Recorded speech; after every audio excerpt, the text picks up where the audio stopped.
Bakit pa kayo mag-mini trial, mini trial? Bakit pa kayo mangunguha manghanap ng mga ebidensya kung malakas na pala ang kaso, no? Ang ibig sabihin yan, meron kayong ibang pakay.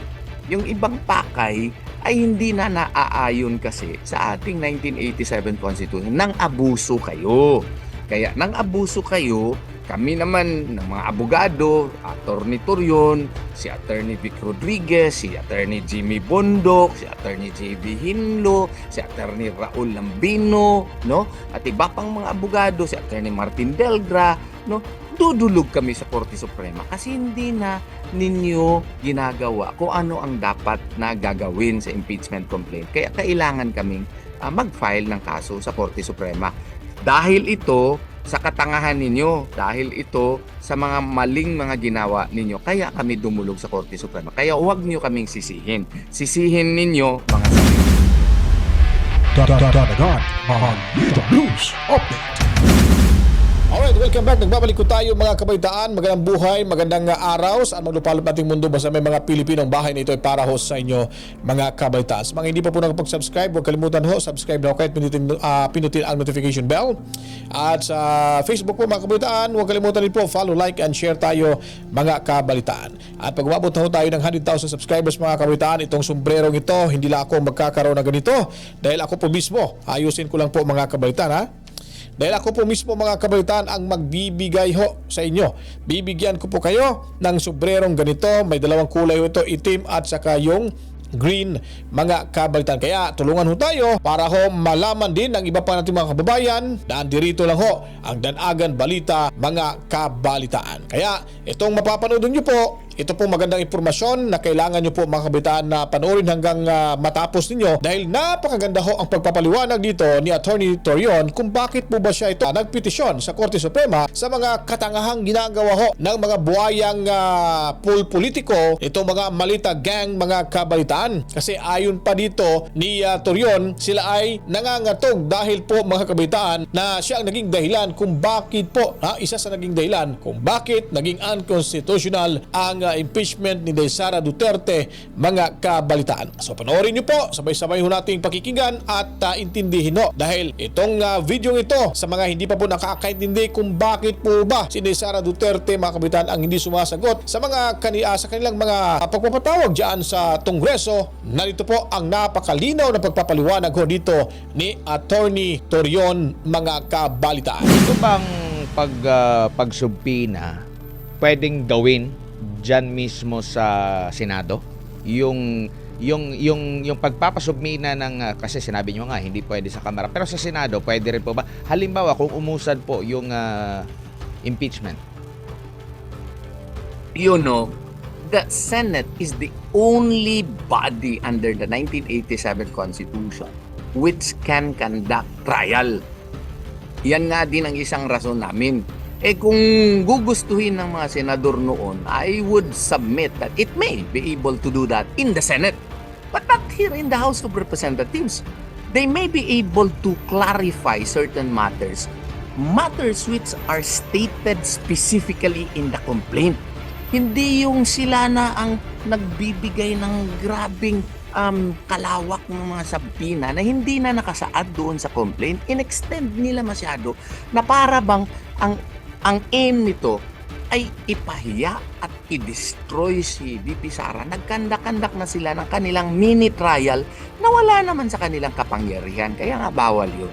Opo. So, sa nakikita nyo po, kung nag-declare na sila na sufficient in form, substance, at grounds, kumbaga wala nang reason para magkaroon pa ng tinatawag nilang mini trial. Decision na hanggang sa plenaryo. Ipasa na sa Mag-render na sila Senado. ng report. Mag-render na sila ng report at ipasa na nila sa what you call this, sa body, sa plenary. O, yun ang nakasaad sa batas sa ating 1987 Constitution ang ginawa nila, nag-mini trial pa sila. Na alam naman nila na the only body which can conduct such trial is the Senate. kasalanan nila, ginawa nila ito. Di nagkaroon na tuloy ako ng legal ground to file a petition for certiorari. Huwag nila akong sisihin. Sisihin nila sarili nila. Bakit nila ginawa yun? Yung standard na ginamit nila kay Marcos, napaka-stricto, dinismiss nila kaagad. Dito kay BP Sara, may mga sampina pa sila ng maski ano-ano. Di naman nila ginawa yun kay Marcos.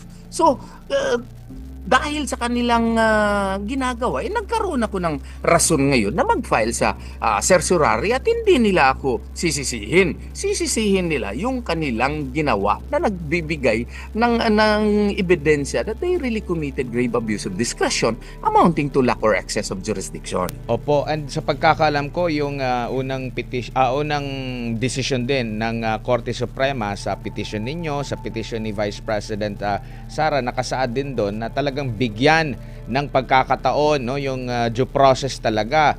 And sa tingin nyo, doon sa proseso na ginawa ng Kamara, yung pag-declare nila sufficient form, substance, pati yung paghingi pa ng side ng Vice Presidente, na tumugon naman ang Vice Presidente, though. Pero ang problema kasi niyan, hindi yun sakop ng kanilang powers and authority sa 1987 Constitution.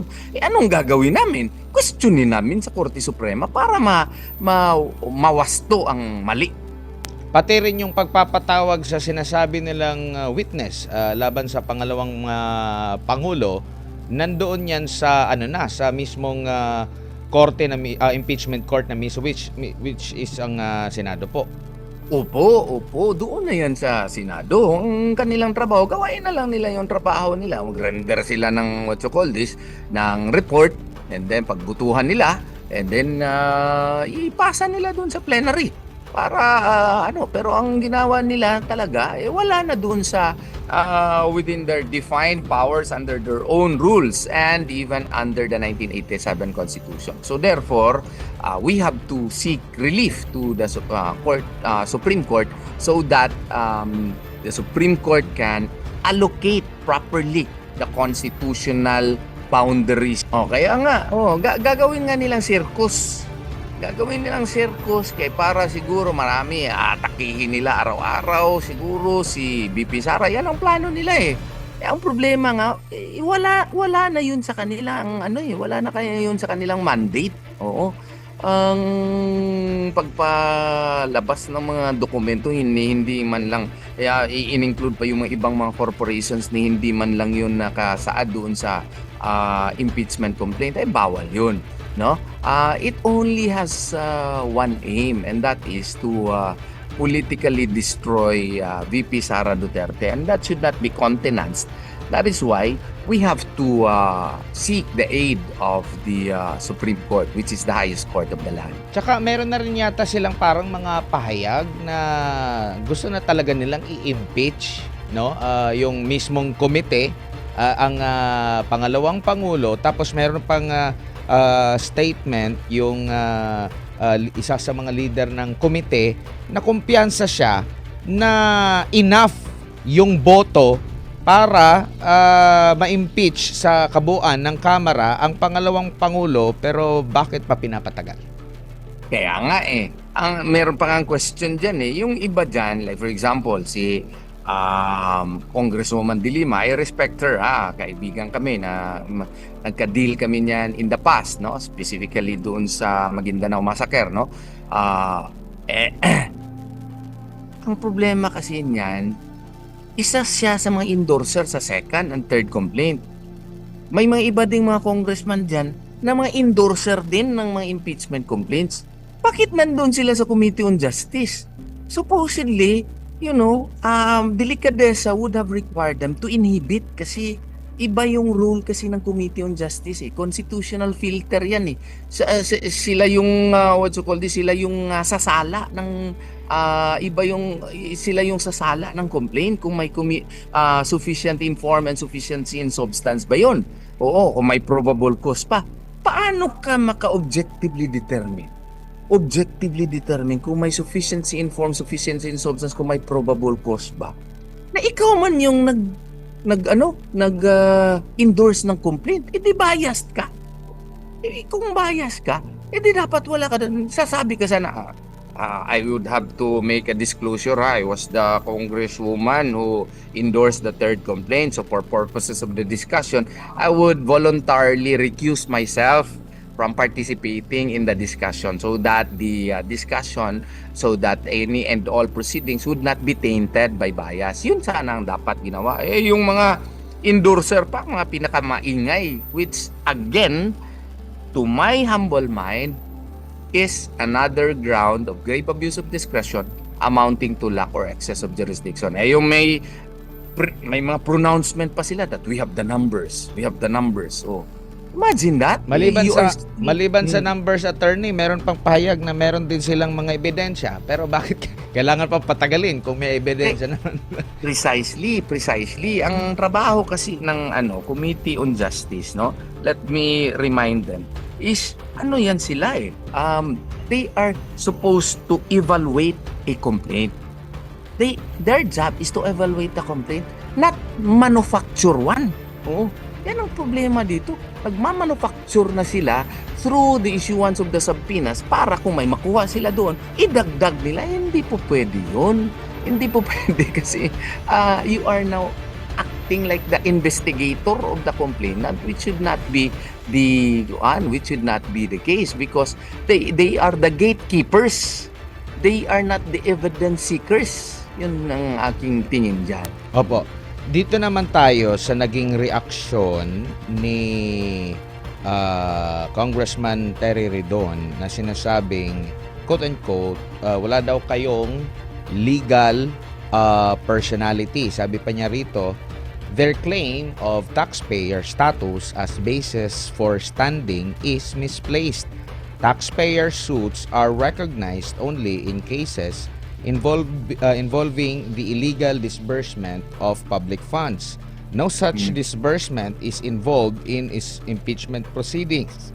Sabi pa niya rito, this petition is a clear diversionary tactic designed to deflect from the impeachment proceedings now underway against the Vice President. Sabi pa niya, the petition will not stop the resolve of the House Committee on Justice to exact accountability for serious allegation against her, including the misuse of confidential funds, issuance of death threats, at and so on and so forth.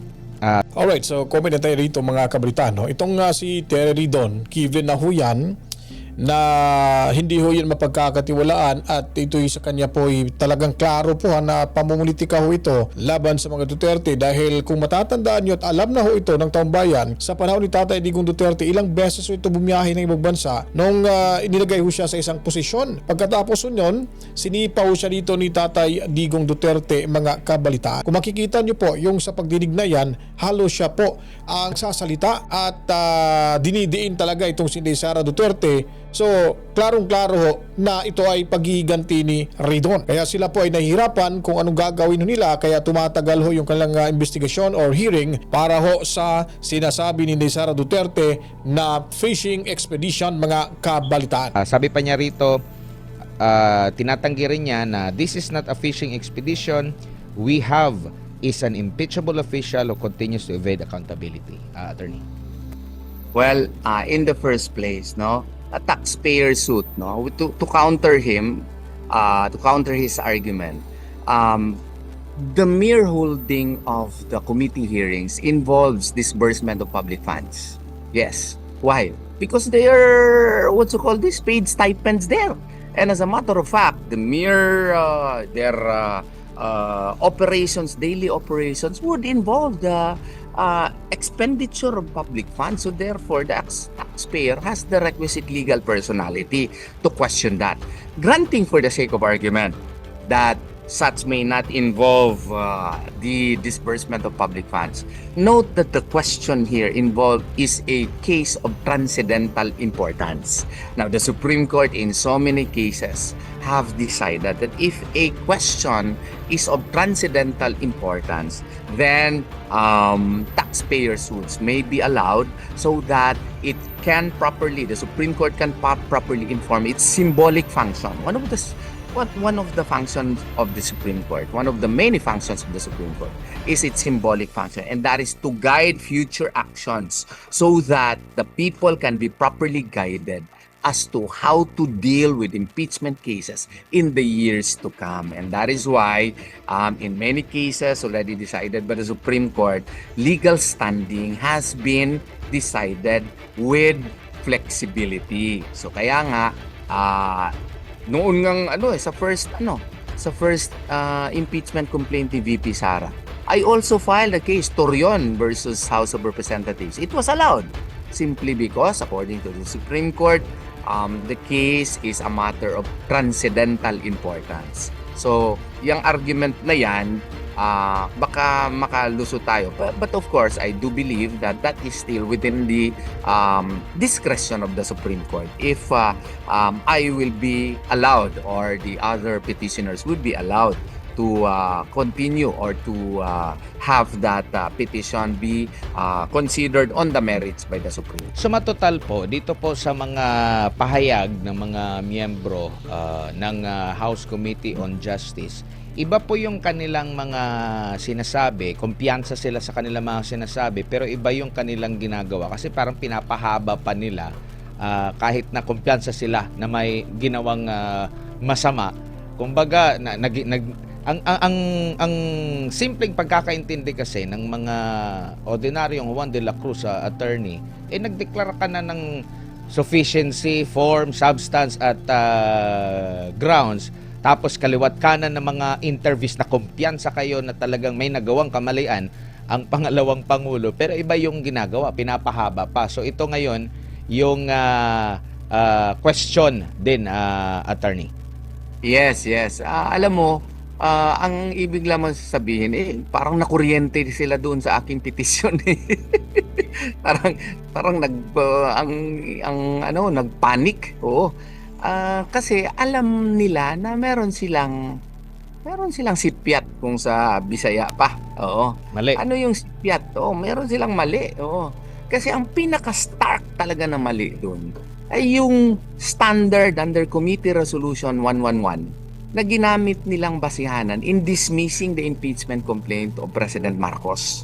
Basahin mo yung resolution doon. Sabi nila, there are no ultimate facts that would constitute as impeachable crime in the complaint filed. Tapos, there was no sufficient evidence daw, etc. Yung standard na ginamit nila doon kay Presidente Marcos, dapat same standard dito kay VP Sara Duterte. Meron nga akong kaibigan na nandun sa kanyang Facebook account, kasama kami doon sa isang kaso. Sabi niya, ultimate facts may not necessarily involve all the necessary facts, all the perfection of a complaint because such may be remedied during trial proper. Ganun ba? O bakit yung kay Marcos, defective daw yung complaint, dinismiss nila kaagad? O bakit dito hindi nila in-apply yun? O granting for the sake of argument na meron na ngang sufficient facts, meron ng sufficiency in substance, may probable cause na. Bakit pa kayo mag-mini-trial? Bakit pa kayo manghanap ng mga ebidensya kung malakas na pala ang kaso, no?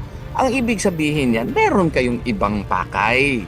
Yung ibang pakay ay hindi na naaayon kasi sa ating 1987 Constitution. Nang abuso kayo. Kaya nang abuso kayo, kami naman ng mga abogado, Attorney Torion, si Attorney Vic Rodriguez, si Attorney Jimmy Bondok, si Attorney JB Hinlo, si Attorney Raul Lambino, no? At iba pang mga abogado, si Attorney Martin Delgra, no? Dudulog kami sa Korte Suprema kasi hindi na ninyo ginagawa kung ano ang dapat na gagawin sa impeachment complaint. Kaya kailangan kaming mag-file ng kaso sa Korte Suprema. Dahil ito sa katangahan ninyo, dahil ito sa mga maling mga ginawa ninyo, kaya kami dumulog sa Korte Suprema. Kaya huwag niyo kaming sisihin. Sisihin ninyo mga sarili ninyo. Alright, so yun po mga kabitan, napakaganda ho yung pagpapaliwanag dito ni Attorney Torion. At kung talagang makikinggan nyo itong mga kabitaan, maintindihan nyo talaga kung ano ang mga agenda ho ng mga ng mga tungresistang ito dahil po sa kakulangan ho ng mga ebidensya Yung ginagawa ho nila ngayon ay pinapahaba pa ho nila para ho sa fishing expedition dahil wala ho talaga silang makukuha ho nga sapat na ebidensya at sila'y takot na takot dyan sa Senado kung may impeachment nila dyan sa Kamara at sa Senado ay talagang tagilid ho sila dito. Kaya pinipilit ho nila kahit malinaw ang ginagawa nila mga kabitaan, yun pa rin ang nangyayari ho ay yung kanilang katangahan na maaring magiging second round ho ito na mabasura naman ho impeachment dahil sa isinampang complaint nito nga sa grupo ni Atty. Torion. Dahil kung matatandaan nyo po, si Atty. Torion at yung ilang mga kasamahan nito ang nag-file ng petition kaya ho nagkaroon sa Korte Suprema kaya naging unconstitutional po mga kabalitaan itong articles of impeachment sa unang pagsampaho nila nitong nakaraang taon mga kabalitaan. Kaya kung gusto nyo pong malaman ang lahat ng mga kabuuang detalye, manood tayo lagi sa SMNI mga kabalitaan dahil dyan ho nyo mapapanood ang totoo at komprehensibong balitaan gaya ho dito sa ating munting bahay dan agan balita reaction video news update. Kaya kung nagustuhan niyo po ito ating video presentation, huwag kalimutan po share niyo po, paliguan na maraming likes, buhusan na maraming komento, reaction, opinion, suggestion at huwag kalimutan po mag-subscribe mga kabalitaan and then pindutin ang notification bell sa Facebook po. Share niyo po at follow kayo sa ating munting bahay din mga kabalitaan. At sa sombrero kong ito, pakabangan niyo po pag umabot tayo ng 100,000 subscribers. Mga kababayan natin, mga viewers, avid subscribers or viewers mga kabalitaan, makakatanggap po kayo ng ganitong sombrero na kung makikita nyo sa screen, mababasa nyo po dyan, ibalik ang tapang at malasakit sa 2028 may President Inday Sara Duterte para ho sa tunay na pagbabago. Sa ating pagbabalik, para ho sa mga kadagang impormasyon at balitaan. So God be the glory, Mama Chup Chup. Peace out!